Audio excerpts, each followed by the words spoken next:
Do you think people who can score at the level that you can are just like a little crazy? Like you have to be a little crazy? Like a little bit? Yeah.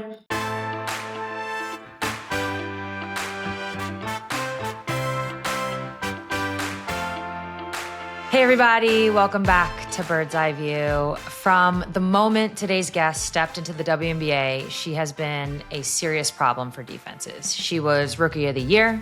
She's a 3-time All-Star. She is a walking bucket who makes it look extremely effortless. This season, she's averaging 16 points, 4.5 rebounds, and 4.5 assists. But it's not about the numbers. It's how she's already become the face of the Atlanta Dream. And I'm talking about Rhyne, a player who can shift momentum with a single play, whether she's pulling up from deep, locking in, or creating for her teammates. She's building a foundation not just for her career, but for her franchise. She's young, she's hungry, and she's only scratching the surface. But before we get to her interview, you know what time it is. It's time for Sue's View. All right, since everybody loved last week's trip down memory lane, I've decided to keep it going. Today's history lesson is a lesson in efficiency. Last week, we had Napheesa Collier on, who is flirting with her own 50-40-90 season right now. She is super close, just needs to hit a couple more threes and she'll get it. If she does, she would be just the second WNBA player ever. That's it. There's one. Her name, Elena Delle Donne. In 2019, she shot 51% from the field, 43% from three, and 97% from the free throw line. It's crazy. She won MVP that year. The Mystics went on to win the whole thing. So you absolutely need to check out some of Elena's highlights from that year, especially the final series. They played the Connecticut Sun. It went to game 5. It got super spicy. After the Mystics lost in game 4, Natasha Cloud came out and guaranteed a game 5 win. So there was a ton of tension. But I actually think another game you could check out of Elena's is when the Seattle Storm, played the Mystics in the 2022 playoffs. That was my final playoff run. So that was one of the last times I'd ever get to play against Elena. It was game 1, and she was unstoppable, especially down the stretch. She finished that game with 26 points, on 11 for 17 from the field. And while there was like a ton of great shot making on both sides, if you go watch, you'll see, especially in that fourth quarter, what you'll also see is quintessential Elena Delle Donne, doing it her way, at her pace, and doing it efficiently. Support for Bird's Eye View comes from Nike. What was your biggest win? Was it in front of a sold-out stadium or the first time you beat your teammate in practice? Nike knows winning isn't always done in front of cheering crowds. Sometimes winning happens in your driveway, on a quiet street at the end of your longest run, or on the blacktop for a pickup game. Nike is here for all the wins, big or small. They provide the gear, you bring the mindset. Visit Nike.com for more information. And be sure to follow Nike on Instagram, TikTok, and other social platforms for more great basketball moments. All right, no better way to segue to talking about Paige Bueckers than talking about efficiency. It's been a little bit of an up and down season for the Wings, but Paige has delivered a standout rookie year with top-tier productivity and historic scoring milestones. There's probably going to be a ton of conversation around her numbers as it gets put into historical context, but that's not at all what has jumped out to me about Paige. Similar to Caitlin last year, it's been so fun just to watch her play. It's been fun to watch her learn and adjust to the WNBA in real time. It's been fun to watch her get loose a little bit, like when she hit that step back 3 in front of Kyrie. It's also been fun to watch her grow into her pro game. I think the best compliment you can give a player, especially coming from someone like me who gets to go to WNBA games for free, is that I would actually pay to watch them play. And Paige is 100% in that category. Now, if we do look at the numbers, she's 5th in scoring, she's 10th in assists, and she's 5th in steals per game. This makes her the only player in the league who's in the top 10 in all of those categories, and that's league-wide, not just rookies. Plus, she's top 10 in assists to turnover ratio. So like I said, you talk about Paige, you talk about efficiency. That efficiency from college has definitely translated. So there's a lot of stats to focus on. I know people have been talking about like fastest to points, and I can't even keep up with it. I just can't. But what I can talk about is that single game rookie scoring record she broke. Paige dropped 44 points. She did it on 17 for 21 shooting, and she pretty much locked up Rookie of the Year that night. That all happened in one night. She was actually the first WNBA player to ever shoot at least 80% while scoring over 40. So add that to the list. Of her 17 made field goals, 13 of them were twos, and half of those were from the mid-range. Now, we talked to Enrique earlier in the season. She told us about Paige's midi, how killer it was. So it's not really a surprise, but as someone whose favorite shot was the pull-up, I'm actually just happy to see that it's alive and well. All right, speaking of the mid-range, I'm going to finish Sue's view with this. The ongoing conversation in the world of basketball is analytics and how building teams around the three-pointer, around the layup, and basically around the free throw is the key to winning. So I actually love analytics, and I really believe in them. I think you have to entertain them. You have to bring them in, make it a part of how you run a team. But I don't think it means eliminating the mid-range completely. It's like Paige said after her 44-point performance, because teams have moved towards threes and layups, a lot of defenses are giving up the mid-range. So it can actually be an advantage if you can play there. And obviously it's an advantage when you have a player like Paige playing there. But all of this really says to me is that in the past, we've just had too many inefficient players shooting in the mid-range. And now teams have to coach. They have to coach based on their roster.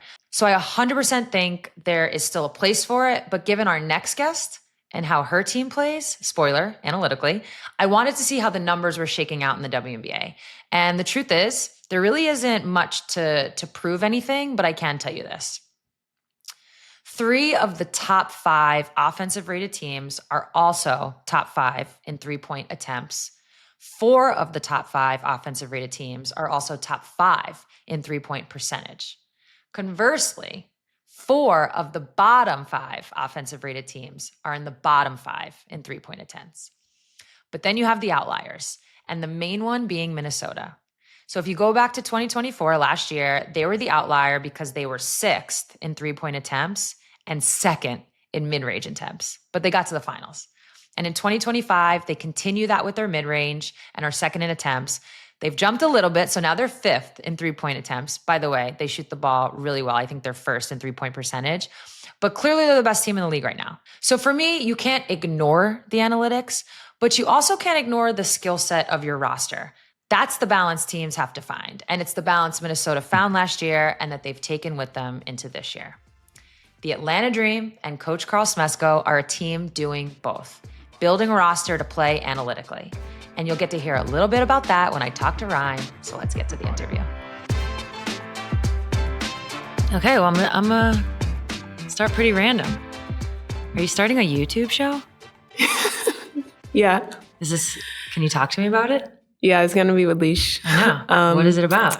Golf. So we're going to have like different challenges and stuff of just us trying to like break par or like playing games and stuff. Like the last time we went golfing, we have this little card game. It's like advantage and disadvantage. So to keep the game even, because, you know, I am better than her. Is that a fact? That is a fact. We have a researcher in here? Because I know she's good. She is good. Yeah. She came on our Final Four show talking about golf. Yeah, I'm better. I know Alicia can get in there. Yeah, but we're going to have that. I don't know when it's going to come out, but okay, we are working on that. Do you think you'll have guests? Will you be doing this? You want to be a guest? I mean, I'll be a guest. We didn't think about that. Okay. I think it'd be fun though to have guests. You know, other people on our team like to golf too. BG likes to golf. Yeah. Taylor golfed in high school. Like for real? Mm-hmm. Oh wow. She says her claim to fame is she has a hole-in-one. Oh wow. So we might need to see if she can recreate that. I've only mini golfed and I've gone to Top Golf. I've never like been on a course and actually played. So I don't know if you want me. It's just for the vibes. Okay. But just the name, is going to be ATL Vibes, and the T is going to be spelled out TE. Oh, okay. Got it. That's smart. Yeah. So as we sit here right now, present day, 2025, I would describe you as like a big guard. You're 6'2". So a big guard, elite scorer, can get super hot from 3, is super versatile, and whose versatility and size allows them to play that way on both sides of the ball. So when you think back to your Cleveland, Tennessee days, is that always the type of player that you were? Cleveland, Tennessee, yes. More so, yes, versatile, both sides of the floor. like if you start bringing in like the other stops in between then and now, you might lose some of those aspects. Okay. Wait, on what the do you defensive mean? end. Oh. You're like, I took a little time off on the defensive end. I brought that back. Yeah. Okay. But Cleveland, yes, especially like going into it because my mom coached me all the way up until high school, and she was super big on defense. So if it was anything that she made sure we were doing, it was playing defense. Okay. I mean, you already brought your mom up, RJ. So what was it like playing for your parent? Classic. It had to have been terrible. Always the one taking the blame. But as much as I did hate it, it was fun to be able to, also have her as a decompression. Yes, I want her to coach me and, we can talk about basketball, but also like that's still my mom, and being able to travel and, seeing the world and, experiencing a game I love and the game that she loves and doing it together. I think that it's an opportunity that, some people might hate it in the moment, but when you look back, it's like you're super grateful for it. Yeah, I can't even imagine if either of my parents. I feel like my dad every now and then in the car would try to like say some stuff, and I'm like, "Where did you play?" Yeah, then it's like if you're not Coach Mom, it's like I don't even want to listen to you. Yeah, like you don't even know what you're talking about. But obviously, I still didn't want to listen to her, but at least she knew what she was talking about. So it's like, okay, when I take the time to think about it, it's like, all right, you might know a little bit. Yeah. So what's that relationship like now? Like, obviously, she had a ton of influence on your game. Is she like texting you at halftime, or are we more like church and state now? Is it like, Mom, no more basketball talk? Yeah. In college, we used to like go back and watch the games back and like discuss it then. And like, she would tell me what she saw, and I would see like talk to her and tell her what I was seeing. But now it's more so just like after the game, little brief chats and stuff like that. Nothing like too in detail about the game unless I ask her and be like, well, I need help, or like even in game, like I always know where she's sitting. So if I am getting frustrated, I look at her and she knows what to say or what to do to calm me down. Ah, that's like a little bit of a cheat code. So if you ever, especially at home games, she sits like along the baseline, our side. So if you ever see me look down there, that's probably what I'm looking at. Yeah. Is it more like play some defense? Sometimes.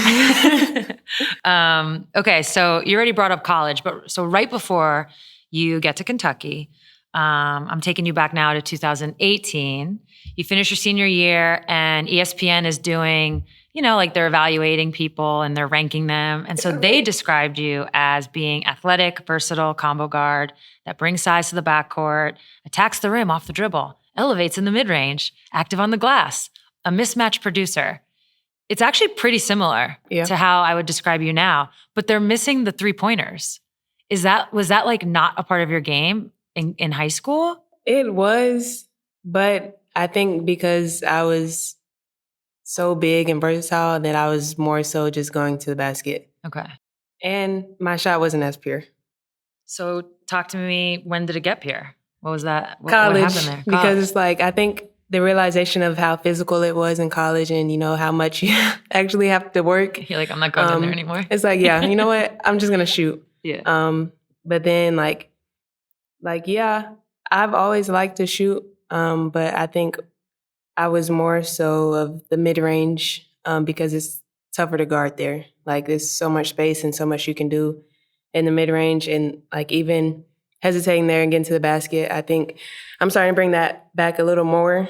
Obviously not this year because of the program that we have in set in stone, but getting to the basket, I think that was always what I'd like to do. Also in high school, we had this $5 N1s. So I like money. So I was going to the basket to get N1s. You have to make the free throw. It's really like $5. Like you can get a sandwich from Subway, but then when they bumped it up from $5, it became $6. And what were you getting then? $6. No, I mean like the sandwich and what? Like a cookie?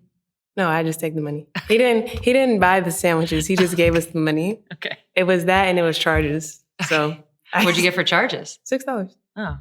Sometimes I still text him and I'm like, I had this many N1s or I had a charge this game. Yeah. Okay, so the other thing was in this like ESPN thing was that they had rankings, and like I said, and you were ranked the 10th best guard in your class and the 31st player overall. So were you aware of this? Were you like aware of these rankings? Yeah. And do you think at that time that was accurate? Do you think you were Absolutely not. Okay, so you think you're underrated? I think I should have been higher. And did it motivate you? Yes, because especially going into freshman year, well, to take it back, like, I think I started paying more attention to the rankings when I was in McDonald's All-American. And when I wasn't named McDonald's All-American, I had like 3 straight 40-point games. So I know that I get motivated by like underrated stuff and like disrespect and stuff like that. So I think going into my freshman year and, having, I set a record for most freshman of the week honors at Kentucky and, unanimous freshman of the year amongst that. But just showing that, okay, if you want to look at me as not one of the best, then I'm just going to show you why I am. So when people doubt you is when you step up. Yeah. Okay. Do you find that happening even in your pro career? Sometimes. Or sometimes I just like, okay, I am a little rude on the court, but not because I should talk, but because of like what I do. Like if I feel like you're not guarding me right and I just start laughing, it means I'm probably about to try to do something crazy. Okay. So if someone sees you laugh, they know. Yeah. All right, well, you just told everyone. So. Yeah. Well, some people knew. Some people are like, already know. And then like I'll be guarding her and then she just starts laughing. I'm like, oh man. So you brought up Kentucky and your choice to go there. I am curious just because Tennessee is this legendary program. You're from Tennessee. I know at the time it wasn't necessarily the Tennessee of the past, which they're back on the map now. Was there ever a pull to go there? Was there ever pressure to go there? No, never. Okay. So my mom played at Florida, grew up. I never liked Tennessee. Yeah. Wait, sorry. Say that again. You never liked Tennessee. I never liked Tennessee. Fair. Okay. I'm not a fan either, as people probably know. But they were like one of the last to start recruiting me. So then it was like, okay, well. Oh, in your backyard and one of the last to recruit you. Yeah. Oh, there they go doubting you again, huh? Again. Okay. All right. So why did you end up choosing Kentucky? You chose them over South Carolina and Purdue. It was a tough decision. But when I was at Kentucky, like on my visit, like I immediately felt like home, like everybody was bonding, like I had been there. We went to Coach's house and just, hung out and, everybody just opened their arms and it made it feel like super welcoming and, super comfortable. And, when I got on there, I was like, yeah, I think this is where I want to be. Okay. I mean, well, you hit the ground running. You already mentioned it.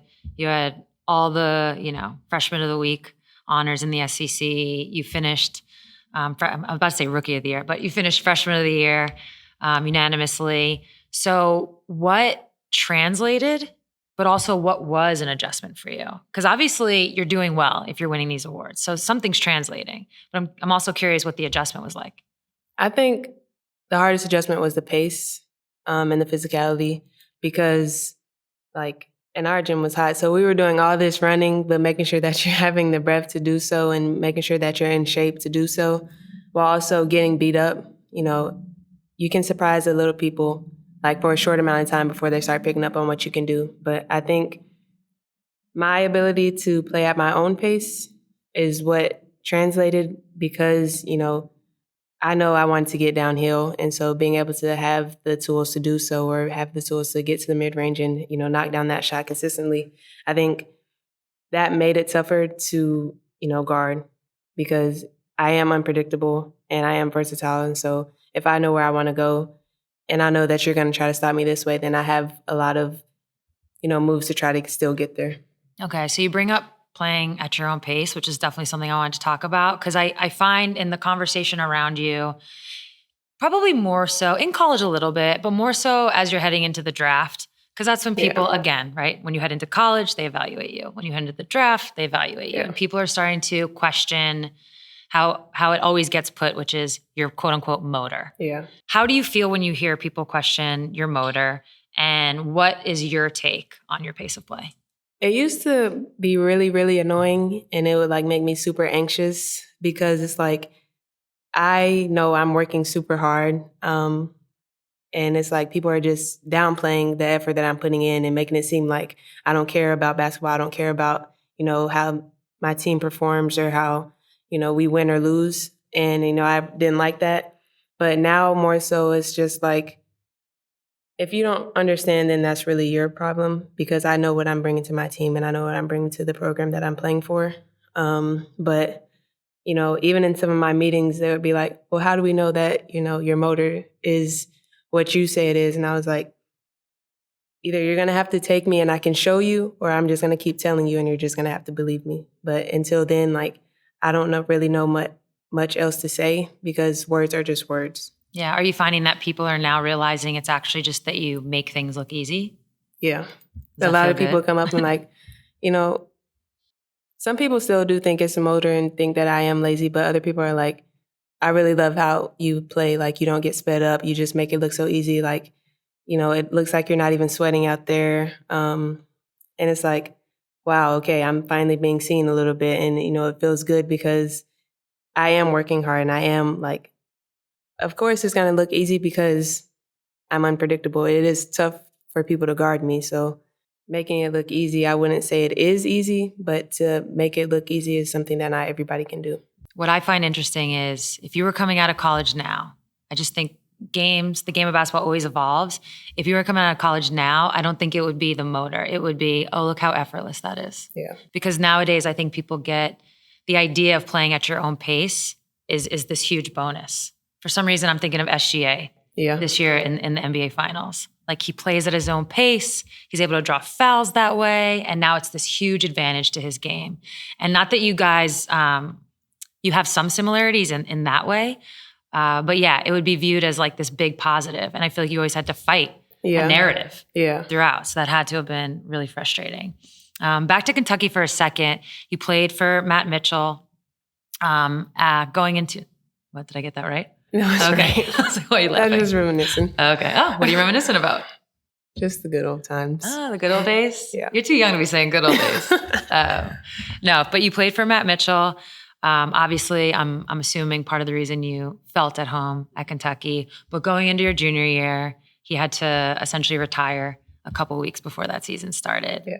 What was it like going through that? It was for health reasons, but what was it like going through that? It was tough because it's like, he was the reason that most of us came and stayed, and making sure that we felt like his kids, not just his players. He always wanted the best for us off the court. I think it made it a little better because who was taking over, we had also been with and had been with him for a long time, so we knew what we were getting. But yeah, it was a sad day just for him to come in and tell us, but, we're all super grateful for, the lessons that he did teach us and everything and all the positions that he put us in. Well, I don't know if you saw, but Coach Mitchell is going to be at Houston. Yeah. So he's back in the game, which is great. What's like one of your favorite stories of playing for him? Well, I wouldn't say it's a favorite, but I think it was like sophomore year. I really didn't talk. Like people think I don't talk now. I really didn't talk in college. I'm not going to lie. It's hard to imagine. So like he just always thought like our relationship just was rocky because like I just like didn't have a lot to say. So he made me write a paper for him, like just telling him about my life and stuff so he would better know how to, connect with me. Did I enjoy it? No. It's like extra schoolwork. Yeah. But I do think that it did help and did show that he actually cared about our relationship. So when he was essentially forced to retire, did you ever think of transferring? Yes. And what was that process? My mom wouldn't let me. Okay. Because she was like, you're just going to finish what you started. But I did want to transfer. Just because, why? I don't think it was like solely because he left. I think I went through a time where I stopped enjoying basketball. Okay. And I think like I felt like it was because of, the outcomes that we kept seeing, which was L's all over the book. And I didn't feel like I was getting the right help. So you end up finishing at Kentucky, thanks to your mom. Yeah. Which I love. Sometimes it is good to finish what you start because you end up learning, lessons that you take with you forever. But you did end up finishing there with one of the best careers ever. You left second in scoring, first in career threes, fourth in steals per game. Technically left a year of eligibility. I'm assuming I know this answer. Technically because the COVID year. But like, were you like 4 years is good enough? Yeah. I'm out? Okay, yeah. I kind of figured that. Sometimes people think because you have an extra year, you should take it. And don't get me wrong, college is amazing. But also being a 23-year-old senior or super senior, fifth year senior, isn't always what it's cracked up to be, from what I understand. When you were younger, you told your mom that you wanted to be a professional basketball player. You were basically like, it's WNBA or bust. I've got a plan. It's plan A. There's no other plan. There's no plan B. This is it. Yeah. She side-eyed you a little bit from what I've read, but in a very healthy, protective mom way. Yeah, she was like, no, you need to find a real job. Like, even if you do make it, that's only the summer. So what are you going to do for the rest of the time? And you were like, oh, I'll go to Italy. It'll be fine. And I was like, okay, fine. I'll just be an artist. And she was like, also no, because you're not making any money. And I was like, what? People are going to love what I make. But yeah, she definitely was like, I think you should also like start looking for something else as well. But this is like a sitcom. I feel like I've seen this sitcom. I want to be an artist. It's like, no. But it did help because, you know, not that she would ever doubt me, but it was like, why I can't just play? Yeah. Little fire. Yeah. So when you're hearing that you might go number one, like that has to be incredible. Yeah. It was great, but I was hearing it like not just senior year. So all of senior year, like you do have all of that added pressure because of how long that people were projecting me to be number one. And, you know, trying to be, 22, taking in all of that outside noise, it made me super anxious, and it did like play a part in like my performance, because I was like, oh my gosh, especially all the motor stuff. I was like, people think I'm not playing hard. People think I don't care. They think I'm already out the door, when really like I had already talked to my team at the beginning of that year, and I was like, yes, I'm still going to lead, but I don't see a point in me being like the captain, because like, yes, I know that I need to be where my feet are, but also like I have all of this extra pressure and I don't know how to maintain it. And, I can't basically like worry about babying y'all and like telling y'all everything that y'all need to do, because I know that after this year, I won't be here. Yeah. So what do you think that senior year, the experience of it, what do you think you took with you? Like, what'd you learn from it? Just, staying focused on the main thing, which was at the time playing, finishing out my senior year. I think it did help because Coach LZ and the rest of the staff, they were like, if it's not anything about Kentucky, don't talk to Rhyne.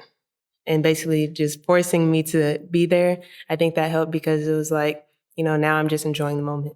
It's going to come quick and it's going to be behind me, but I don't want to leave and, feel like I missed out on what was happening. Right. Obviously, going to the WNBA was a dream, as we talked about. Did you care if you were number one? Was getting drafted enough? Or once people started talking about the number one pick and it maybe being you, did you now want that?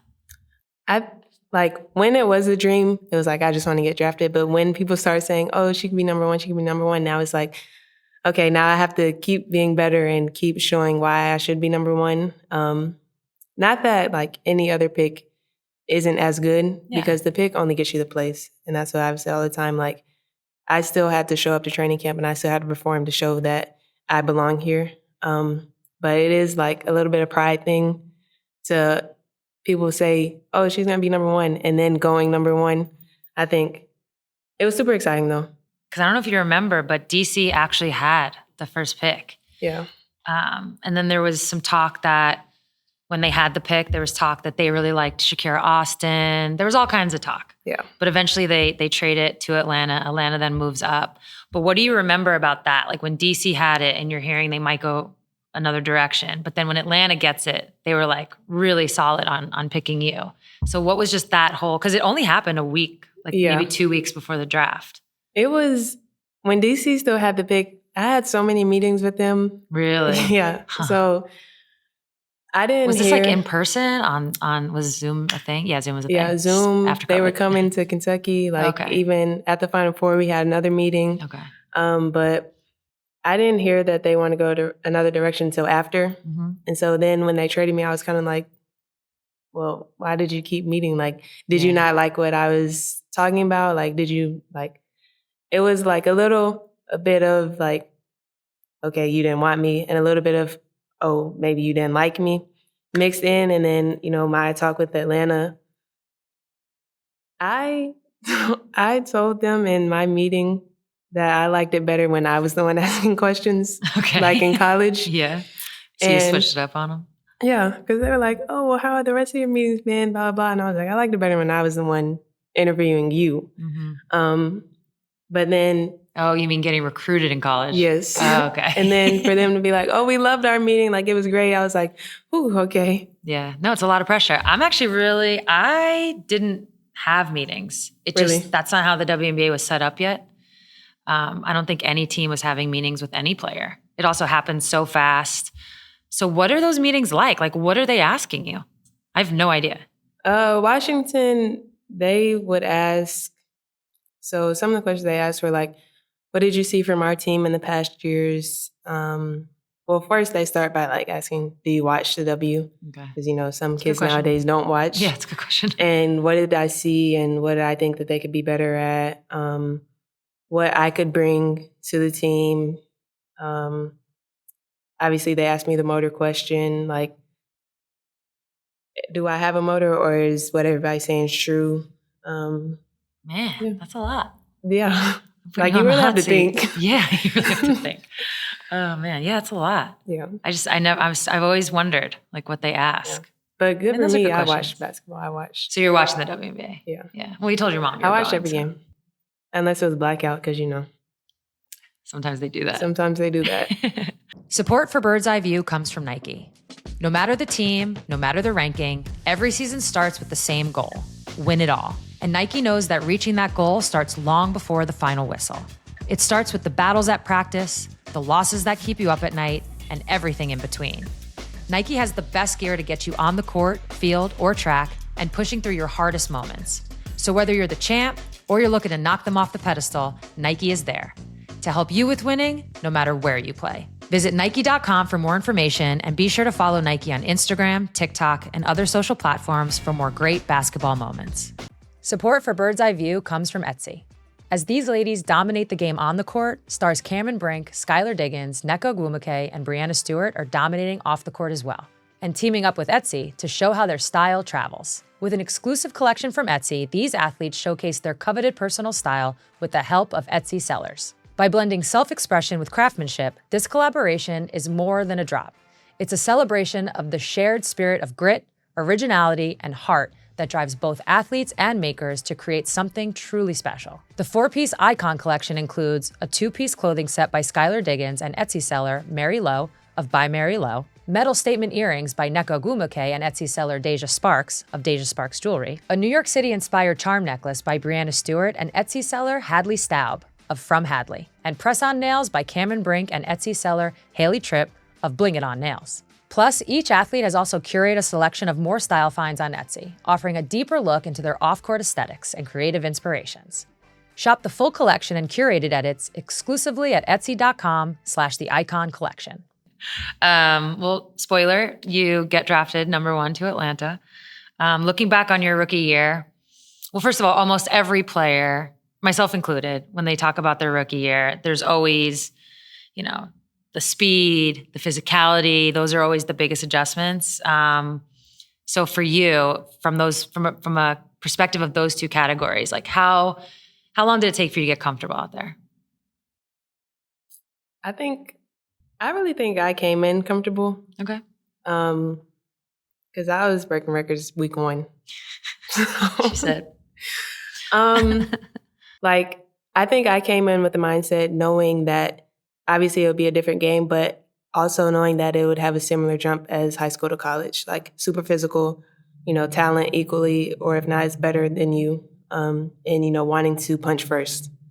So I think also having the surprise of a new player, like a rookie coming in and punching first, I think that did shock a lot of teams. But I think, eventually you hit a wall. I don't think I hit like a hard wall, but I do definitely think that I did hit one. But the work that I put in, I think it just came to fruition. So what do you think was the toughest adjustment for you, your rookie year? Probably just like decision making. Okay. Because there's a lot more help when you're coming off, especially when you're like at the top of the scout, and there's more IQ. Yeah. More discipline. Quick decisions. Mm-hmm. Yeah. So every experience of the number one pick, like I said, is different. I actually just interviewed Plum recently, Kelsey Plum, and she was talking about her experience as a number one pick. And she felt, she was saying she felt like she didn't get the keys, like the keys to the franchise. Yeah. Do you feel like they just gave you the keys right out the gate? I think so. Do you think that helped you be more confident, especially in the early parts of the season? I definitely think so, because I just got here, but they also have, that confidence and, pushing me to do more and, absolutely just letting me just play. But also, coming in with my best friend, I think it made it easier because I wasn't the only one going through rookie year in Atlanta. I mean, how lucky are you? Naz Hillman is your best friend. How lucky are you to be drafted to the same team? Super lucky. I wish everybody could, experience that. Yeah. But it's especially because our training camp was so hard and we rode together every day. So being able to have that connection that we have and, being able to debrief together and talk about what we did together. Obviously we kept in touch with the other rookies, but it just wasn't the same because, yes, they have their own training camp. They don't know exactly what we're going through. Me and Naz know exactly what each other is going through. Yeah. We hear when coach is yelling at us. We see when the practice players are cooking us. So yeah, it helps having somebody that you can really talk about it with. You guys are still close friends. How is having her throughout the course of your 4 years? How has that been helpful? Outside of basketball, it's helpful because she knows what I'm feeling before I'm feeling it. And on the court, if I'm frustrated, she knows why I'm frustrated. And, she'll come ask me, but she already has an idea. And so I just tell her. She's also our vocal leader. So this goes for anybody. If anybody's frustrated, she'll go and talk to the team and say, we need to do this. And, she keeps it super professional. And, we're all looking for her to have something to say because she just sees the game so much. But basketball-wise, as far as her helping me, she's a threat offensively. Yeah, well, Naz is having a career year. She's averaging almost 9 points, almost 6 rebounds, a couple of assists. It's been a huge jump. I actually talked about her recently on my show, just her game, this huge jump. I've never seen anybody go from no 3-point attempts to now she's, Now she's coming for me and Leash. Yeah. Yeah, she's right on your tail. But shooting in the 30s, in the 30% range. That's what have you seen in her growth? You have to be so proud. Yeah. I've always seen that she could do it because I'd be just shoot it. Especially when I'm the one passing it to her and she's open, she always come and be what can I do to help you? What can I do to help you? I'm well, I'm seeing my man and I'm seeing your man and you're not shooting. So how do you think you can help me? But her being confident and, actually taking them and, getting her feet set, she's picking and popping now. She used to pick and roll. Yeah. But being able to actually play straight up against somebody else without, somebody helping off her, that's disrespectful now. We see it as disrespect because you can shoot. Yeah. And we expect you to keep shooting. So what, you miss a couple, but just like you tell us to keep shooting, we're going to continue to tell you to keep shooting. Yeah. Very rarely do you see a jump in 3-point percentage that way. It's not, like I said, it's not even the percentage, it's the attempts. Yeah. She was not even looking, and now she's already shot over 100 threes on the season. Yeah. It's pretty crazy. But going back to your rookie year for a second, how much of a role did the vets on your team? Because I imagine as the number one pick, there is some leadership required. Or maybe not required, but I feel like people want the number one pick to kind of show some leadership qualities. So I guess, did you feel pressure to be a leader? And or how did the vets on the team that year help you? I actually didn't feel pressure because I had Erica Wheeler and I had Kia Vaughn. Okay. And so obviously 2 different types of leaders, E being more action, super loud, this is what I'm going to show you, and Kia being more vocal, okay, I'm just going to tell you. But there wasn't any moment where we didn't know what we were supposed to be doing. Okay. Kia, she didn't play as much, but we always knew what she was bringing to the table. And she was going to call anybody out if you weren't doing it, if you weren't doing your job. Like, she was going to make sure that you knew you weren't doing your job. And E, she always kept us going on the court because the energy that she brings is something that you can't just not also bring. Like, it's going to look weird if you're not bringing the same Gotta energy. match it. Yeah. Yeah, that makes sense. But when you come in as the first pick, you are kind of automatically the face of a franchise. Mm-hmm. Did you feel any pressure with that? No. No? You're welcoming of it? Yeah. What about like specific to the city of Atlanta? Like, yes, you're the Dream Organization's face, but you're now representing a city.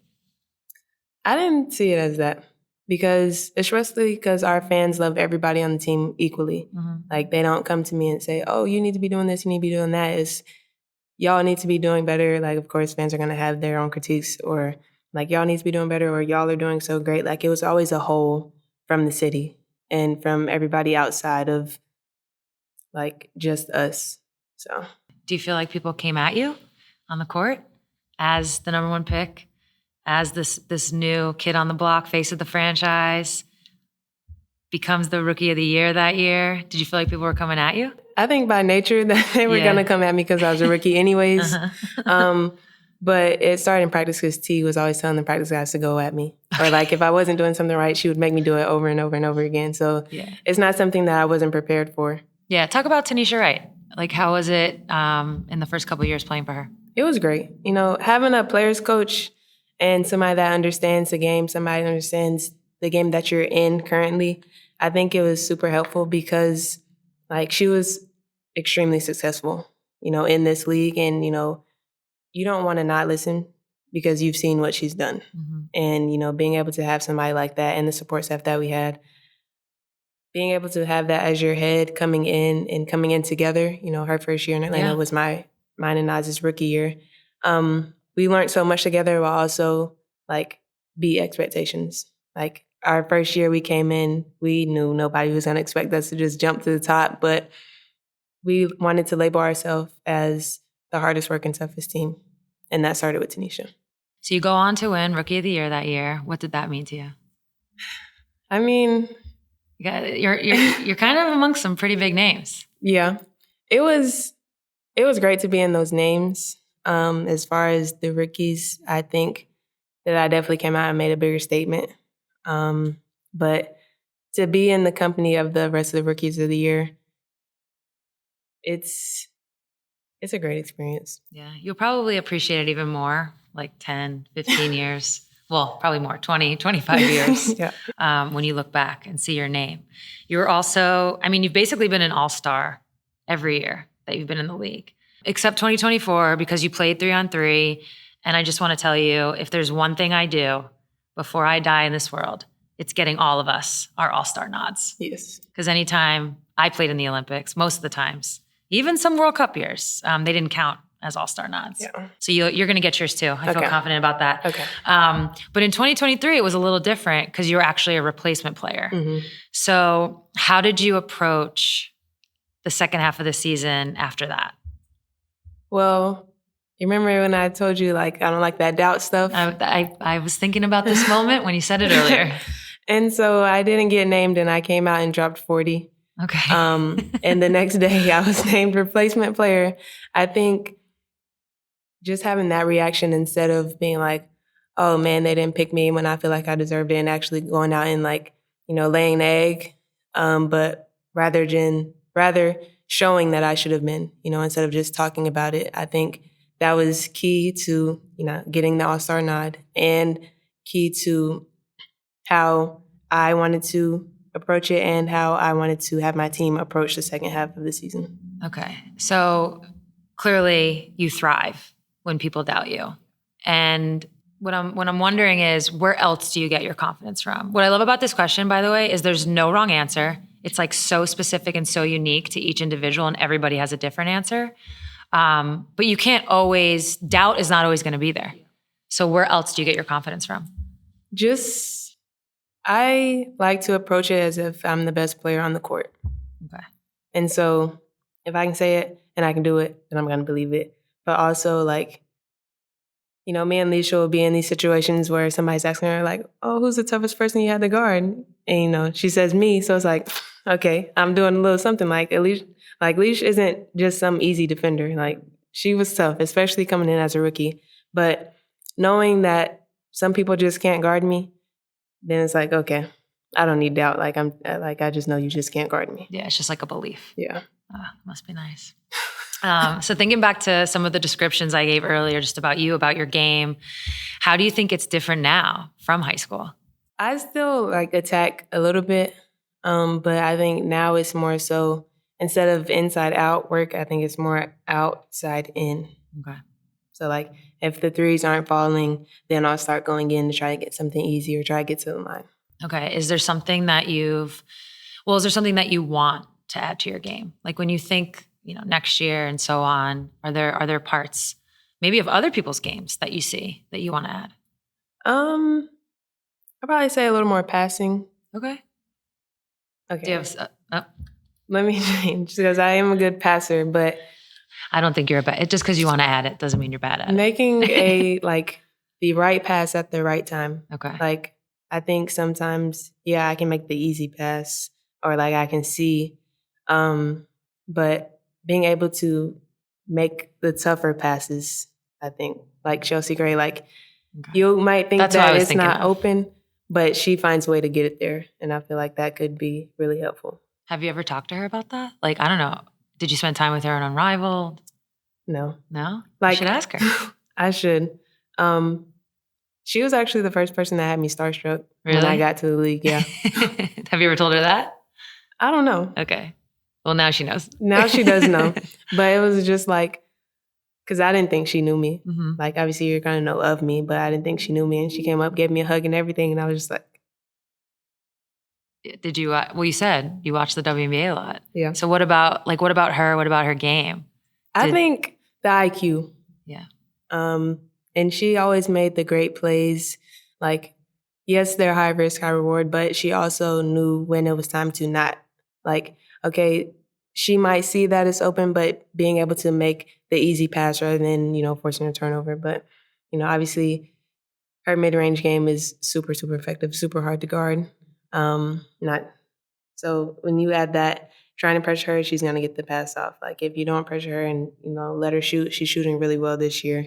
So I think just the fact that she's unpredictable in what she's going to do, I think that makes it hard to guard. Yeah. Well, the thing about high risk, high reward is, well, first of all, with experience, the ratio just kind of changes because you start to smell out the risk.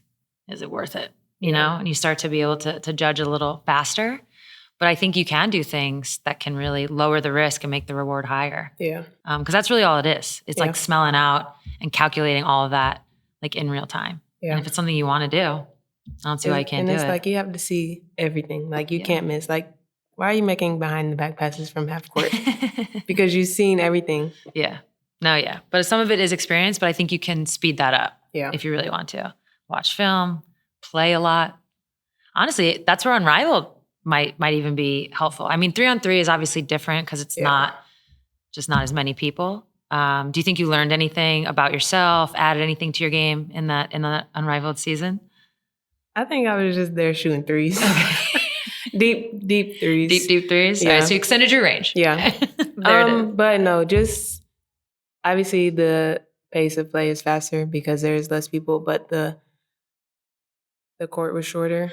So it didn't make it super hard.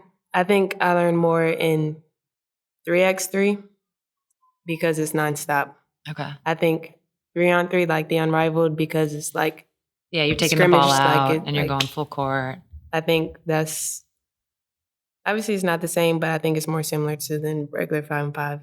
3x3, you have to that's quick. Yeah. And you have to be in shape mentally and physically. Yeah. So real quick for those listening, Unrivaled is a full court. It's shorter, but it is a full court where you have 2 baskets and you play similar to how you play a 5-on-5. When the ball goes in, you got to take it out and you're going the other way. Whereas 3x3, and Rhyne, you were an Olympian in the last Olympics in Paris with the 3x3 team. So congratulations on that. Thank you. 3x3 is 1 basket, half court, and you basically got to take it, like cross the 3-point line to clear, to start offense again. Yeah. And I have played 3x3. I keep wanting to say 3-on-3.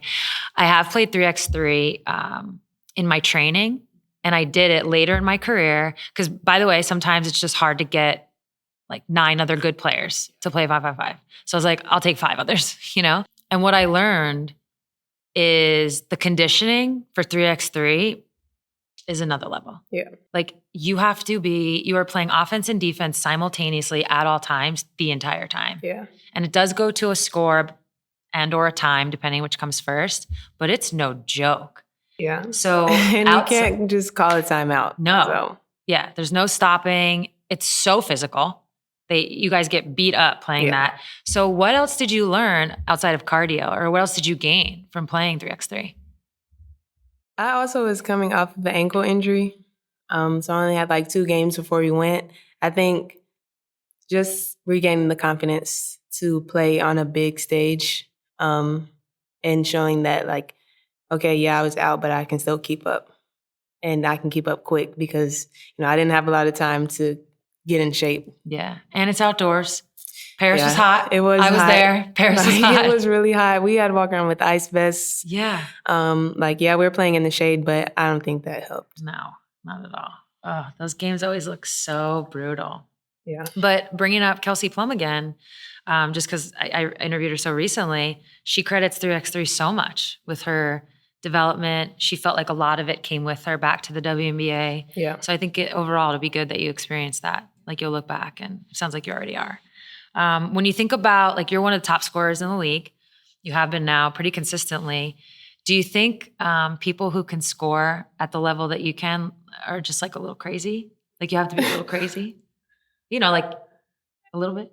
Yeah. Yeah? I think you have to be a little crazy just to, just sometimes you just have to let people know. Well, how about this? Your rookie year, in your first game, do you know how many threes you shot? 12. This is a little crazy. That is crazy. I was like, I've never taken 12 threes ever. So okay, by crazy, I think the polite way is, what would be the polite way to say this? Maybe just like a little delusional. Just does it like other people wouldn't do that. Right. Like you just kind of, it's the you can't see me feeling. Yeah. So do you think all scorers have to have a little bit of that? I think so. Okay. Because then it's like, some people are out here shooting over 2. Like, but it's like, you don't even feel like there's 2 people there because you're going to make it.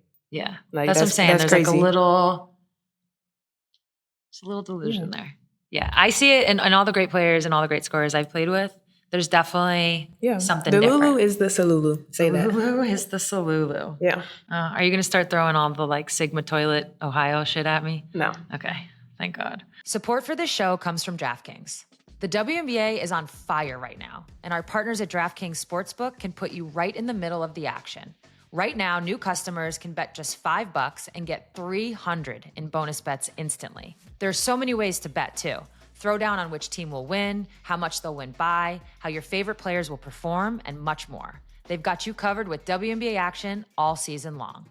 Download the DraftKings Sportsbook app now and use code BIRD. That's code BIRD for new customers to get $300 in bonus bets instantly when you bet $5. In partnership with DraftKings, the crown is yours. Gambling problem? Call 1-800-GAMBLER. In New York, call 877-8-HOPE-NY or text HOPE-NY 467-369. In Connecticut, help is available for problem gambling. Call 888-789-7777 or visit ccpg.org. Please play responsibly. On behalf of Boot Hill Casino and Resort in Kansas, 21 and over, age and eligibility varies by jurisdiction. Void in Ontario. Bonus bets expire 7 days after issuance. For additional terms and responsible gaming resources, see dkng.co/audio. Speaking of young guards, though, I feel like that's a good segue with the slang. When you look at the young guards around the league, you've got Caitlin, Paige, Sonia. What's different about like the WNBA itself that they're walking into versus the one you walked into, even though it was just like 3-4 years ago?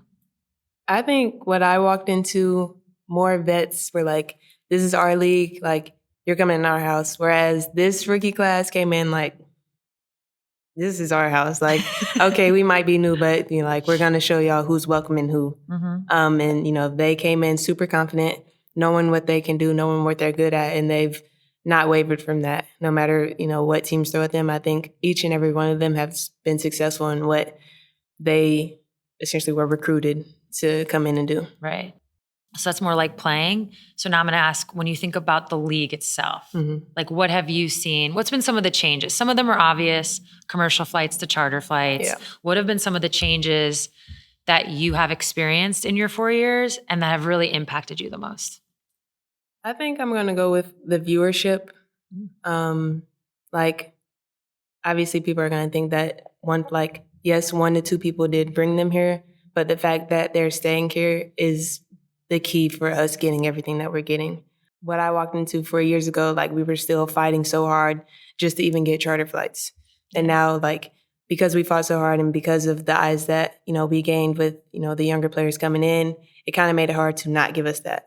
And so being able to ask for that and have the product to continue to show why we need it and why we deserve it, I think that's definitely been helpful. Yeah. Well, we're doing this interview from the Atlanta Dream snack room. So that's also a big difference. We didn't have snack rooms. So a lot has changed. The WNBA is definitely different now. The Atlanta Dream is also different this year compared to, really your first 3 seasons. So earlier, at the start of the season, the 2025 season, you said you wanted to be all WNBA and all defense. So how did you approach your trying to accomplish that? Obviously I'm going to say it, so I'm going to have to do it, but I always think that actions speak louder than words. But also, instead of just me saying it and me going out and performing and do it, having, my coaches also come in with those same standards and my teammates having those same standards for me, because it's easy to let yourself down, but then to let down, 20 other people, it hurts a bit more, because we could have been way more successful if I actually, followed through with what I was saying. So they came in with those standards for me as well, and they've been pushing me to do that. And, every time that I don't do it or anybody doesn't do what they said that they were going to do, it gets known. Yeah. What do you think, what parts of your game do you need to work on the most to achieve both those things? Defensively, I think trusting my speed a little more. Okay. I think I use my length very well. But when it comes to off ball, sometimes I get stuck to my man, or sometimes I get too deep into help and I don't think that I can recover as fast. Offensively, I think just making everybody better. Obviously I believe that I can, get what I need to get, but also making sure that, everybody else is getting what they need to get for us to be successful. In what ways, because it requires so much energy, in what ways do you try to conserve energy? I know sometimes that's a bad term. You shouldn't be conserving energy, but you have to be smart out there if you're going to play both sides of the ball at this high of a level. So is that something you think about? I think you can conserve more on the offensive end, because I don't want to say that the mistakes aren't as costly offensively, but you don't want to be late game and make a costly mistake defensively to where you get a wide open layup, but then you can't, now you have to work twice as hard to get something offensively. But with what we have, I wouldn't say I'm conserving my energy. It's just utilizing a different option. Okay. Yeah. That's a better way of saying it. Yeah. Yeah. I definitely don't mean conserve energy to be oh, you're just taking a play off. Yeah. It's not that. It's actually being smart and strategic. I don't want to have to work super hard guarding the other team's best player and then come down and try to work super hard to get me a shot when we have a mismatch somewhere else. Yeah. Yeah. And your team is totally different. I'm actually going to start. You got a new coach in the offseason. What do you call him? Big Weez. Big Weez? All right. Well, his real name is Karl Smesko, but we're going to go Big Weez. So what did you know about him before he got to Atlanta? I knew that he had a really successful career at FGCU and that he was threes and layups. Threes and layups. That's right. I actually did some commentating, 10 years ago or so, and I covered FGCU, I think twice in the NCAA tournament. And I was immediately blown away by how he coached, the style that he played. But really, I'm going to circle back to how he was doing it. His practices felt so purposeful.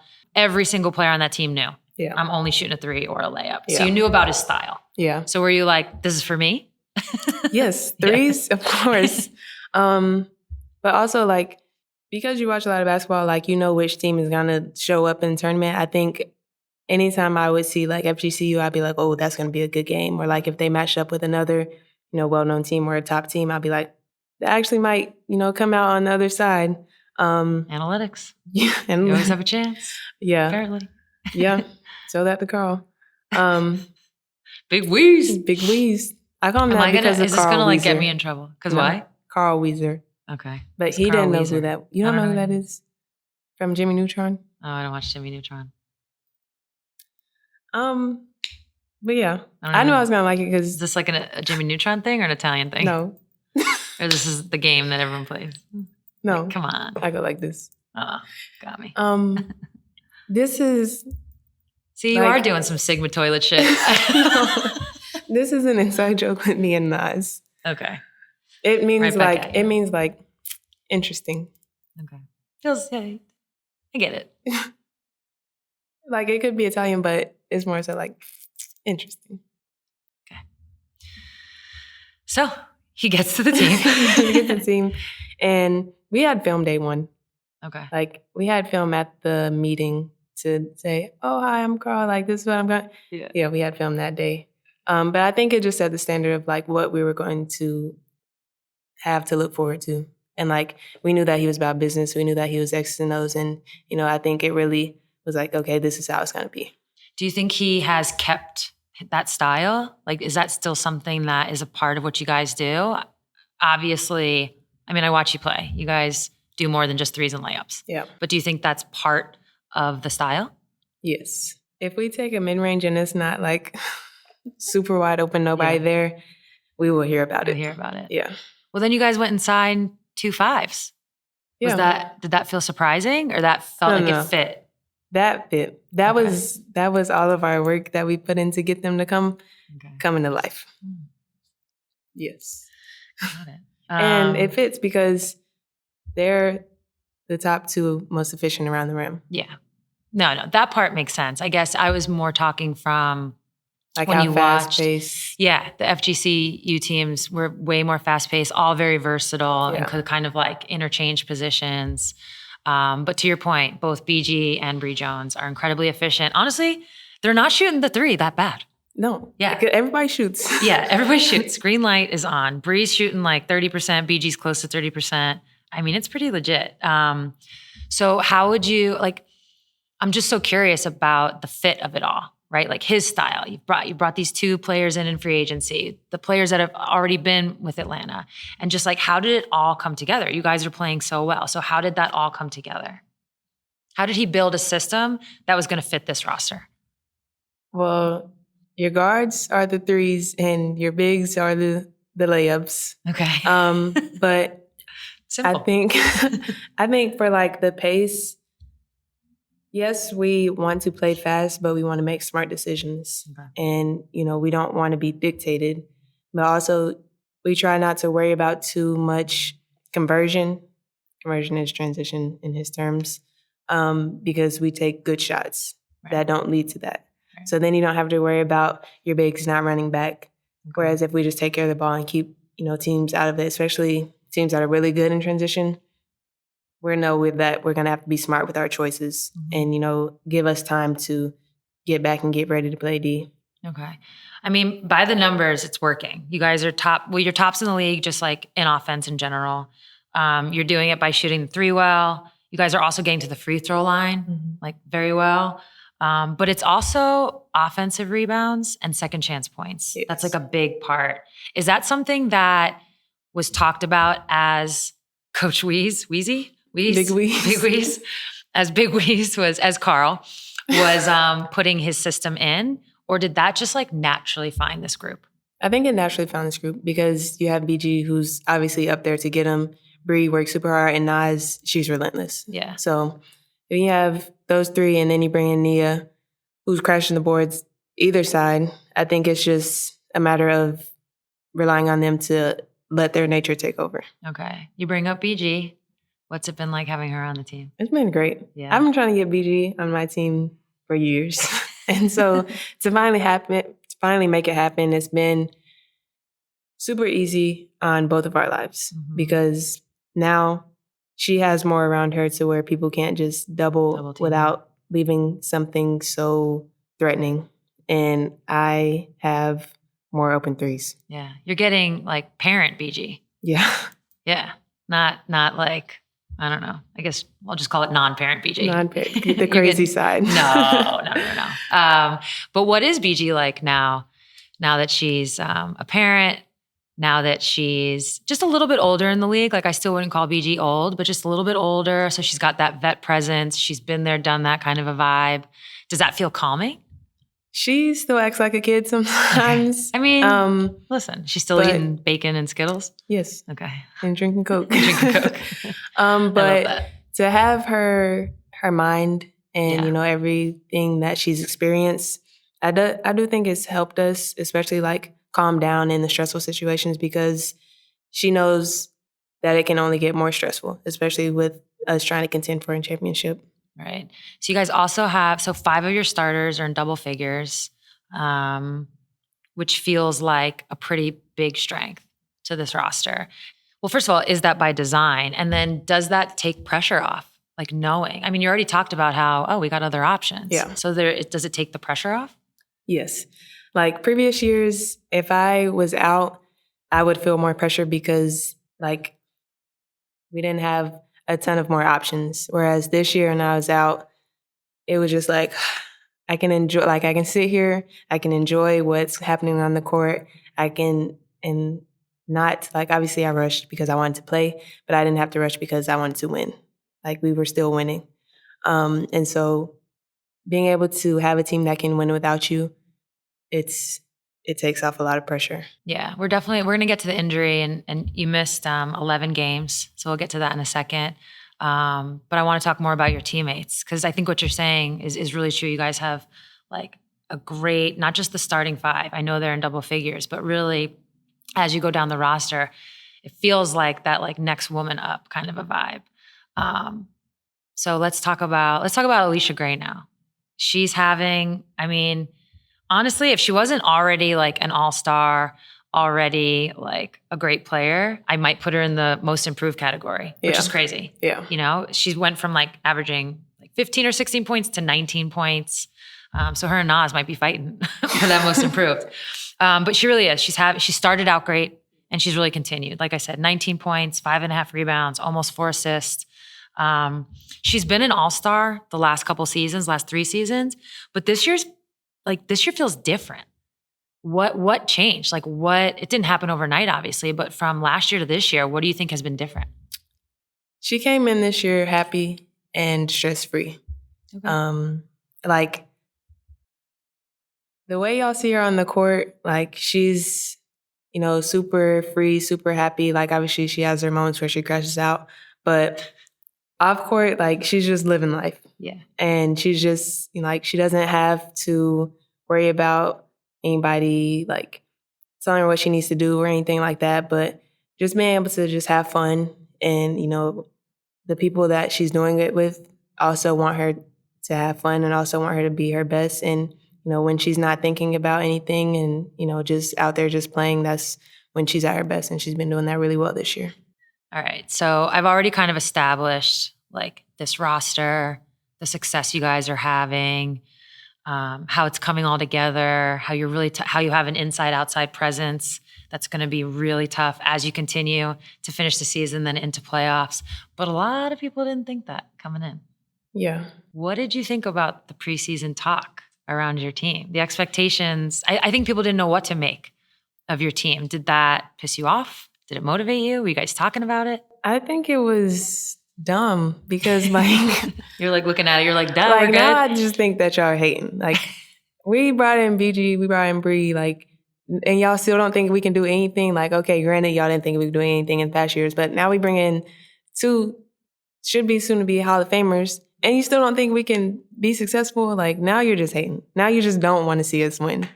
And so even having BG Unrivaled, she would always like, I don't know why people keep talking to me like, no, y'all sound dumb. And it was just like, yeah. Were they saying stuff to her? Like, why'd you pick Atlanta? Like obviously the pace, like, okay. Like she wasn't going to be a fit, or like, how are we going to make it fit with 2 true bigs? Mm-hmm. I'll be honest. I was definitely looking at it like, I was like, huh. And to me, it was like, this is either going to be amazing or it could be a struggle. Like that was kind of how I saw it. But the amazing part of it, I was like, I see it. Yeah. Yeah. And that's, you can go back to all my other podcasts. I definitely was saying that. I always was looking at it like, oh man, if they figure this, that's how I worded it. Yeah. If Atlanta figures this out, because I think the reality of our league is as much as guards dominate and they score a lot, bigs are still the ones that can like win you games, win you championships. Like they do dominate the league. And now you have basically the two most, I would say most dominant post players, like fives in our league on the same roster. Yeah. And then of course combining with you guys. So yeah, in total you missed 11 games before coming back. What was the toughest part about that? I think just wanting to play. Like I mentioned earlier, like it wasn't that they needed me out there, but the fact that I wanted to join in on the fun that they were having. And, the love for the game always outweighs everything else. And so, I wasn't mad at the fact that I was out because, yes, it is the rest that, sometimes you need, but just wanting to play and wanting to be a part of everything that's going right for a change. Yeah. Do you feel like you've learned anything from having to watch? I think I learned that, like, what kind of team we truly have. Okay. So how did you stay connected to them? Because sometimes when you're out of practice, you're kind of out of the loop. Yeah. So how did you stay connected to them? Just always coming in and making sure that, like, the goals that we have or, like, the things that we talked about in the scout, like, how we're doing with that. Like, if it's a team that's really good in conversion, like, how many fast break points do they have? How many turnovers do we have? How many points do they have off of those turnovers? Like, things that we can continue to do, things that we can do better, and just making them feel like I'm in the game, whereas I'm not just sitting there just wishing I was playing. Okay. So when you first came back, that very first game you came back, was it hard? Did it feel hard? You only played 16 minutes. We'll get to that in a second. Did it feel hard to find your rhythm? Because that can be the most challenging, is to like find that rhythm. Yes, it definitely was hard. And also like I was missing open shots, so that kind of frustrates you. Obviously, like, that being out, it is going to take a beat to get back and sync, but I'm that type of player where I don't want that beat. Like, I want to be back. You want it bad, yeah. But it was tough because with the minutes, like, I felt like I was kind of interrupting the momentum. Like, obviously, we do have chemistry already, but then coming in and coming out at certain points, like, it's hard for everybody to adjust to that, especially when it's only a little time.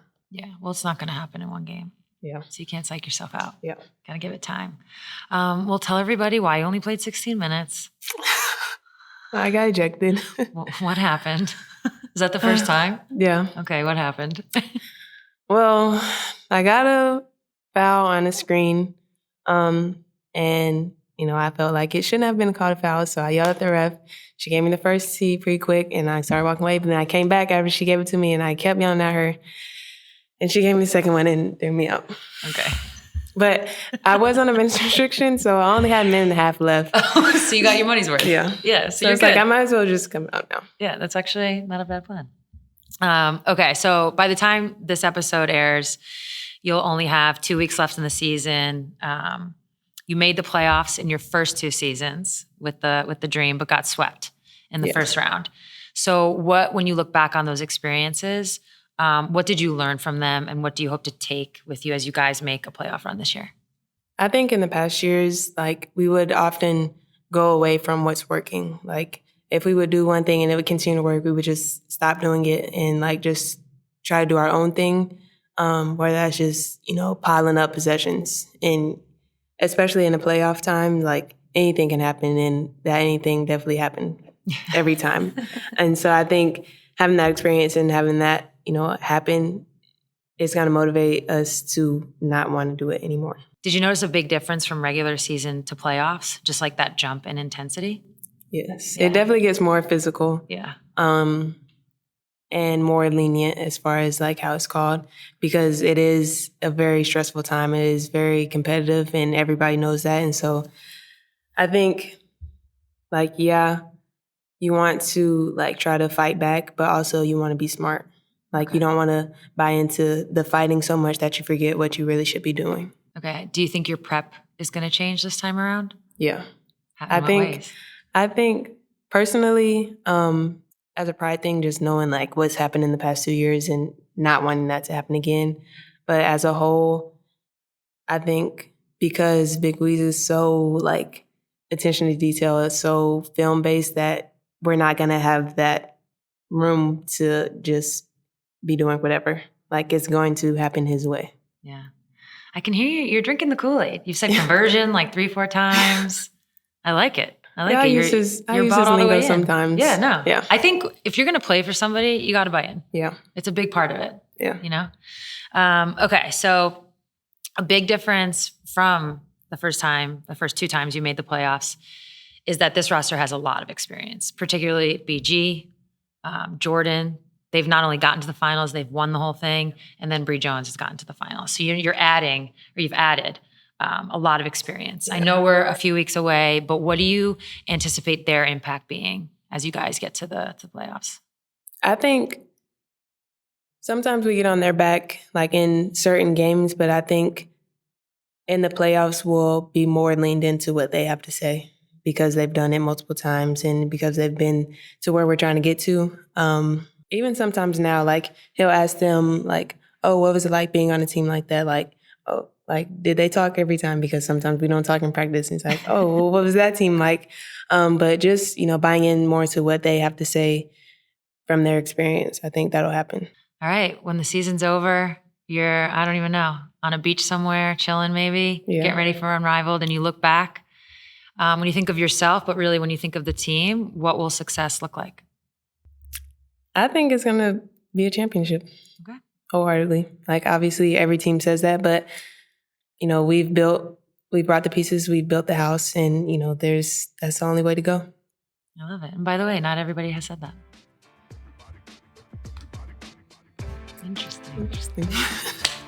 Thank you, Rhyne. Of course. All right, everybody. That was Rhyne Howard. I really enjoyed that conversation. I really enjoyed getting to know Rhyne. It's the first time I've spent that much time with her. And I think the thing that jumped out is just how much fuel she gets from people doubting her.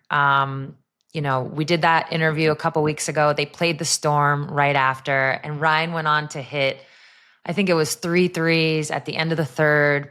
It gave them a cushion. She banked one of them in, but she was feeling it. So hopefully I didn't doubt her in this interview, and that caused that, because she sure did look right over at me. But overall, just a great kid, a great future, and I hope you enjoyed. This episode is a co-production of Together and Vox Media. Our producers are Tommy Alter, Jason Gallagher, Richie Bozick, Harry Krinsky, Jess Clarendon, and Melanie Carter. And a special thanks to Ramon Dampour. Thanks to Nike for their partnership. Sometimes winning is hard. Sometimes it's painful. But Nike knows, when you step on the court, it's what you came here to do. From the champions to the underdogs, from the top of their class prospects to the little brothers finally dunking on their older brother in the driveway, we all have the same goal: win. Nike provides the best gear, products, and stories to get you from the first quarter to the last, even when you feel like you have nothing left to give. Visit Nike.com for more information, and be sure to follow Nike on Instagram, TikTok, and other social platforms for more great basketball moments.